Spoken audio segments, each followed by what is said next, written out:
కుప్పంలో చంద్రబాబు పర్యటన. కుప్పం వస్తే తనకు ఫుల్ జోష్ వస్తుందని వెల్లడి. టీడీపీ అధినేత చంద్రబాబు తన ప్రాతినిధ్యం వహిస్తున్న కుప్పం నియోజకవర్గంలో పర్యటిస్తున్నారు.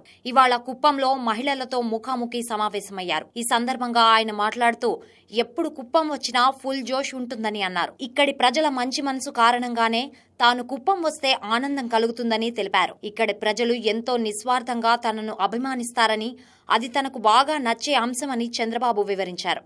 అందుకే తాను కుప్పం వస్తే బాగా ఛార్జింగ్ అవుతానని, ఇతర ప్రాంతాలకు వెళ్లినప్పుడు ఆ శక్తి తనకు ఉపయోగపడుతుందని పేర్కొన్నారు. గత 35 ఏళ్లుగా 7 పర్యాయాలు తనని ఎమ్మెల్యేగా గెలిపించారని, ఆ పరంపరను రెన్యూవల్ చేయించుకోవడానికి ఇవాళ్ల ఇక్కడికి వచ్చానన్నారు. మళ్లీ గెలిపించమని మీ ఆశీస్సులు కోరుతున్నానని, రాష్ట్రంలో ఎన్నికల ప్రచారానికి ఇక్కడి నుంచే శ్రీకారం చుడుతున్నానని చంద్రబాబు తెలిపారు.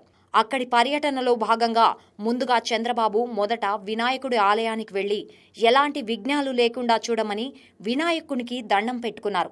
ఆ తర్వాత కన్యకా పరమేశ్వరి ఆలయానికి వెళ్లి పూజలు చేశారు. ఇక ప్రచారంలో భాగంగా మాట్లాడుతూ నిజమైన దేవతలు మా ఆడబిడ్డలని, మీకోసం ఇక్కడికి వచ్చానని బాబు తెలిపారు.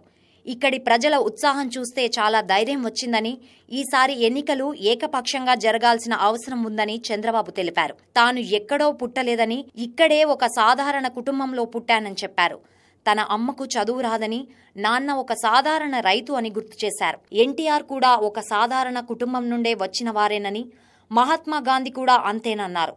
ప్రస్తుత ప్రధాని నరేంద్ర మోదీ కూడా ఒక రైల్వే స్టేషన్లో టీ అమ్ముకుంటూ పైకొచ్చిన వ్యక్తి అని చెప్పారు. మహిళలందరిలోనూ శక్తి ఉంటుందని, దాన్ని వెలికి తీయాలన్నదే నా ఆలోచనన్నారు. మహిళలను అసాధారణ శక్తిమంతులుగా చేసే బాధ్యత టీడీపీ తీసుకుంటుందని చంద్రబాబు తెలిపారు.